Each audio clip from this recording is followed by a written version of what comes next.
Hello दोस्तों, class 10 का लिखा इस वीडियो अंतर देखना दोस्तों। रासायनिक अभिक्रिया एवं समीकरण के बारे में लिखा इस वीडियो अंतर देखिए दोस्तों कि रासायनिक समीकरण किसको कहते हैं उसके बारे में समझेंगे। क्योंकि रासायनिक समीकरण किसी रासायनिक अभिक्रिया को अभिकारक एवं उत्पादों के प्रतिक्रिया व रासायनिक सूत्रों का प्रयोग करके प्रोसेसिस करना रासायनिक समीकरण कहलाते हैं। जैसे में GnH2SO4 को दोनों के बनाते हैं तो GnSO4H2 होता है।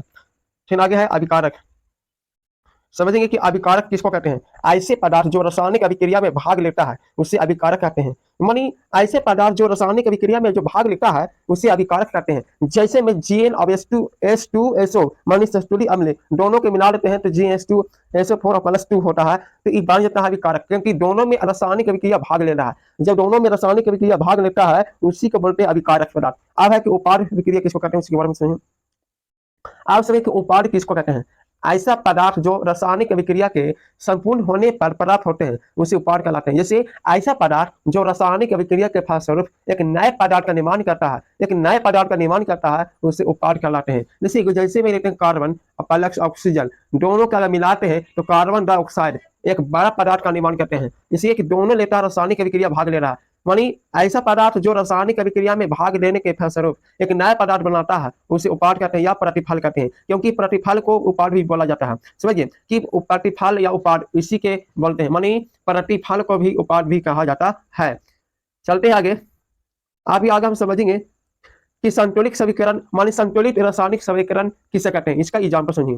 कह रहा है कि ओवा रासायनिक समीकरण जिसमें विभिन्न तत्वों के परमाणु की संख्या अभिकारक व उपादान दोनों पक्षों में समान होती है उसे संतुलित समीकरण कहलाते हैं। समझिएगा ध्यान से, इस परिभाषा बहुत अच्छा लगा। अब इसमें संतुलित दोनों है, देखिए लोहा है 3F है, 3 इधर 3 है, इधर भी 3 है, दोनों बराबर H2 जल 4 है, H2 जल 4 है। समझिए ना, इस प्रकार से होते हैं। और जैसे जल और ऑक्सीजन मिलाएंगे तो हाइड्रोजन और ऑक्सीजन में दोनों आपस में मिलाएंगे तो H2 जल बनाता है। तो एक रासायनिक मानी संतुलित रासायनिक समीकरण है कि वह रासायनिक समीकरण जिसमें विभिन्न तत्वों के परमाणु की संख्या अभिकारक या वह उपाद दोनों पक्षों में समान होती है उसे संतुलित रासायनिक समीकरण कहलाते हैं।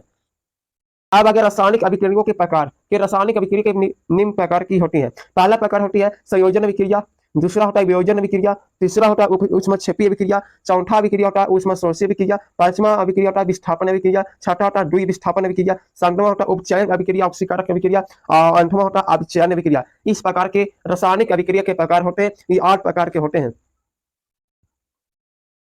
देखिए नौवां है रेडॉक्स अभिक्रिया, इसको बोला जाता है उपचयन अपचयन अभिक्रियाओं के कहते हैं। पहले हम समझेंगे पहले संयोजन अभिक्रिया किसे कहते हैं। पहले हम समझेंगे संयोजन अभिक्रिया किसे कहते हैं। संयोजन अभिक्रिया किसको कहते हैं। इस अभिक्रिया में 2 या 2 से अधिक अभिकारक मिलकर एकल उत्पादन का निर्माण करते हैं, ऐसी अभिक्रिया को संयोजन अभिक्रिया कहते हैं। देखिए ध्यान सुनिएगा कि संयोजन अभिक्रिया का मतलब संयोजन अभिक्रिया का मतलब एक प्रकार का जुटना।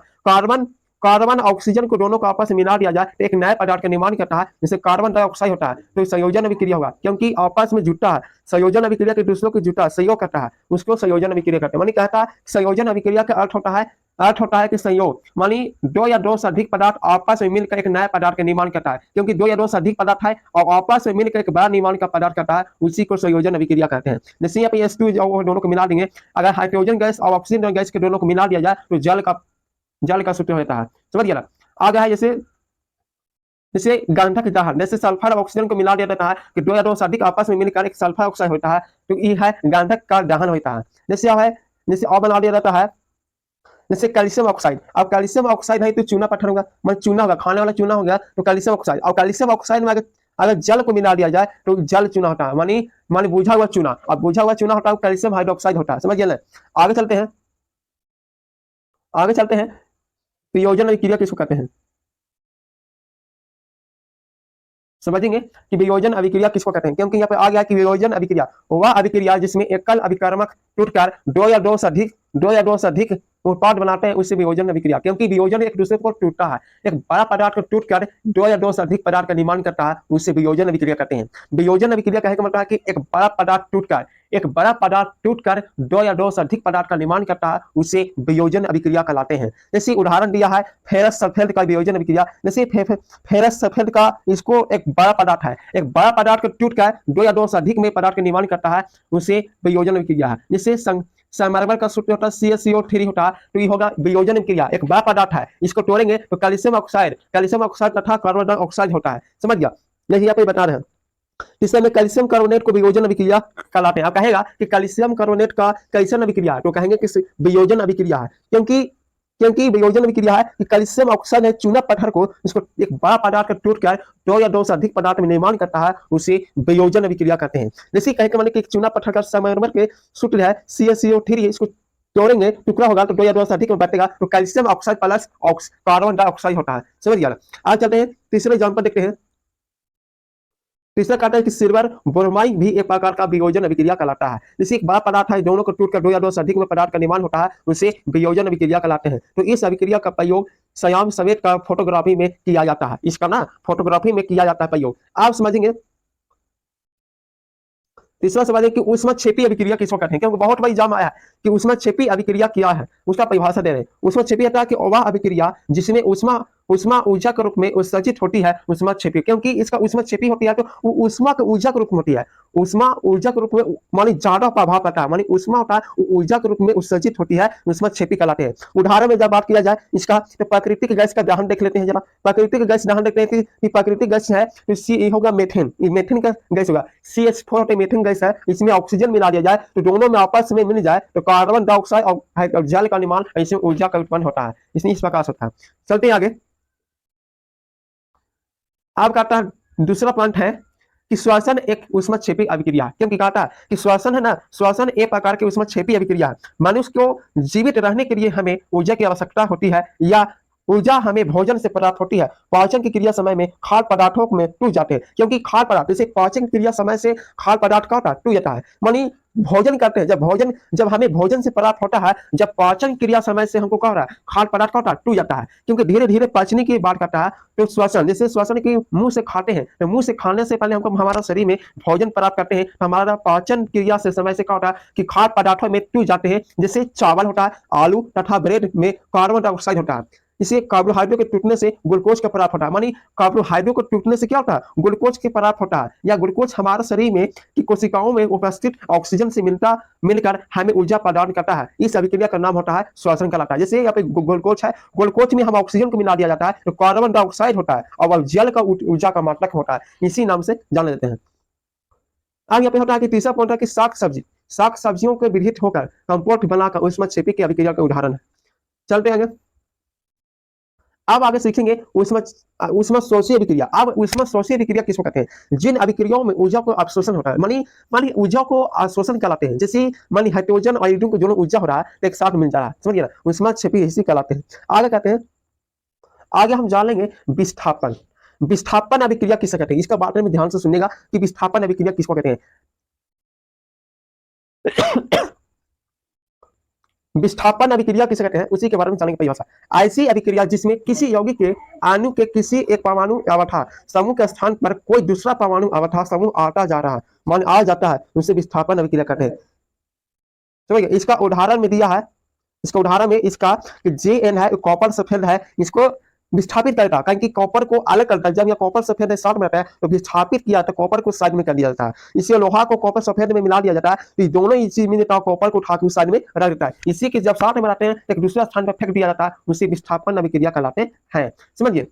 अब है कि आप समझेंगे, अब है कि द्वि विस्थापन अभिक्रिया। आप पहले कह रहा था कि विस्थापन तो एओ का बात हुआ था, अब यहाँ पे पहले कि द्वि विस्थापन अभिक्रिया किसको कहते हैं, कि वे अभिक्रियाओं के जिनमें अभिकारों के बीच आयन का आदान प्रदान होता है, मानिए कि उसको आयन को कहा आदान प्रदान होता है, उसे द्वि विस्थापन अभिक्रिया कहलाती है। जैसे उदाहरण में बात किया जाए कि सोडियम सल्फेट को और बोरोनियम क्लोराइड को, इसमें देखिए सोडियम, जैसे आप ये देखिए यह ना Ba को SO4 में मिला देता है, और ठीक लास्ट में देखो सोडियम क्लोराइड को लास्ट में नमक बन जाएगा, इसमें SO4 को दोनों की मिला ऑलरेडी होती है, समझ गया, तो आदान प्रदान होता है उस द्वि विस्थापन, क्योंकि द्वि विस्थापन हो रहा है, सोडियम और क्लोराइड दोनों विस्थापन हो रहा है, समझ गया, इस प्रकार से होते हैं।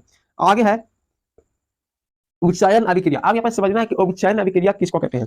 अब उच्चायन अभिक्रिया इसको कहते हैं कि ऐसी अभिक्रिया जिसमें ऑक्सीजन की वृद्धि हो और तथा हाइड्रोजन के तैयार हो, मानी ऑक्सीजन की वृद्धि होता है और हाइड्रोजन के तैयार होता है, मानी कहता है कि ऑक्सीजन की जुटना हाइड्रोजन का हटना, उसे उपचयन अभिक्रिया कहते हैं। क्योंकि यहाँ पे ऑक्सीजन की जुटना होता है उसे उपचयन कहते हैं, कि मैग्नीशियम में अगर ऑक्सीजन जुट रहा है तो हो गया उपचयन, अगर हाइड्रोजन हट रहा है तो उपचयन कहलाएगा। इसका जस्ट उल्टा होता है, जैसे कॉपर में ऑक्सीजन जुट रहा है उसको उपचयन अभिक्रिया कहते हैं, समझ गया। आगे है अपचयन अभिक्रिया। अब है कि अपचयन अभिक्रिया ऐसी अभिक्रिया जिसमें हाइड्रोजन की वृद्धि हो तथा ऑक्सीजन की त्याग हो, उसे अपचयन अभिक्रिया कहलाते हैं। जैसे कॉपर ऑक्साइड में जल को अगर जुट रहा है तो यहाँ पे इसमें हट रहा है कि नहीं, क्योंकि कॉपर ऑक्साइड का ऑक्सीजन को हटा दिया, अब हाइड्रोजन को क्या कर दिया, जुट दिया। समझ गया ना, इस प्रकार से होता है।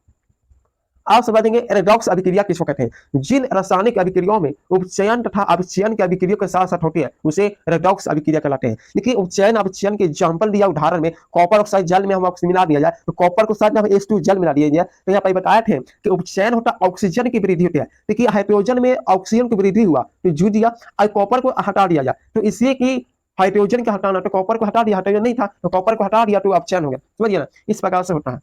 आप समझेंगे